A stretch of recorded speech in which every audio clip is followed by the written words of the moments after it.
आज वीडियो रे डिस्कस करिबा स्वदेशी आंदोलन विषय जोटा को स्वदेशी मूवमेंट कहा जाए डिटेल कथा हबा। स्वदेशी आंदोलन भारतीय स्वाधीनता संग्राम रे एक प्रमुख और गुरुत्वपूर्ण मोड़ थिला। यह भारतीय मानक मध्य रे आत्मनिर्भरशीलता और जातीयतावादर भावना जागृत करिबारे बड़ भूमिका ग्रहण करथिला। 1905 मसीह तत्कालीन भारतर वाइसराय लॉर्ड कर्जन बंगला को दुई भाग में विभाजित करने को घोषणा कले कि हिंदू मुस्लिम एकता को भांगिबा एवं जातीयतावाद को दुर्बल करने यार मुख्य उद्देश्य थिला। पार्टीशन ऑफ बेंगल 1905 रे आरंभ होइथिला। एही विभाजन प्रतिवाद रे 7 अगस्त 1905 रे कलिकतार टाउन हॉल स्वदेशी आंदोलन आनुष्ठानिक घोषणा करा जायथिला। मुख्य उद्देश्य कौन थिला स्वदेशी आंदोलन? ब्रिटिश निर्मित लुगा लुण चीनी और अन्य जिनिस व्यवहार न करने को शपथ निगला। विदेशी लुगा को निआरे पोड़ी प्रतिवाद करागला। नारा थिला बॉयकट ऑफ फॉरेन गुड्स, विदेशी वस्तु वर्जन। ता सहित थिला स्वदेशी वस्तु को आपणेबा, देशी उत्पाद हस्ततंत्र खदी लुगा एवं भारतीय शिल्प को प्रोत्साहन दियागला। नेशनल एजुकेशन जोड़ा जातीय शिक्षा मध्य से भितरे ही थिला। ब्रिटिश नियंत्रित स्कूल और कॉलेज वर्जन करी भारतीय संस्कृति मूल्यबोध उपर आधारित जातीय विद्यालय स्थापन करागला।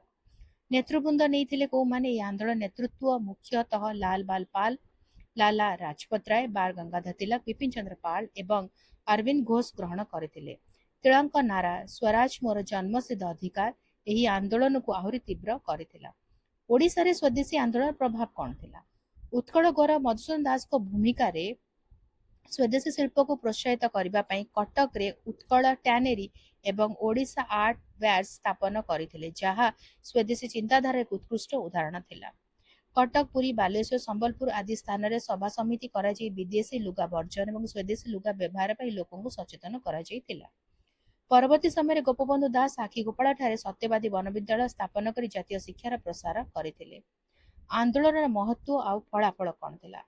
देश मध्य नुआ नुआ भारतीय बैंक बीमा कंपनी एवं कारखाना जेपरिक टाटा आयरन एंड स्टील प्रतिष्ठा हैला।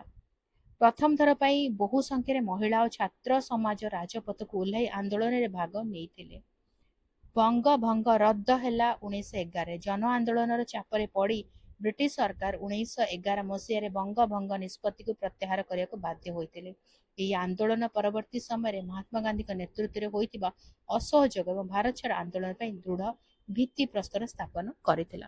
वीडियोटी केमती लगिला मते कमेंट करके जणाइबो। जदि किसी क्वेश्चंस अछि डाउट अछि कमेंट लिखि दबो, आंसर करबा। जदि भलो लागिला टिके लाइक कर दबो, वीडियो कौन शेयर करो, चैनल को सब्सक्राइब करी बेल आइकन प्रेस करी ऑल नोटिफिकेशन को ऑन रखि था। ताले रहूची देखा आगामी वीडियो रे। भलो रे रुह, सुस्थ रे रुह, मते अनुमति दे। Bye bye.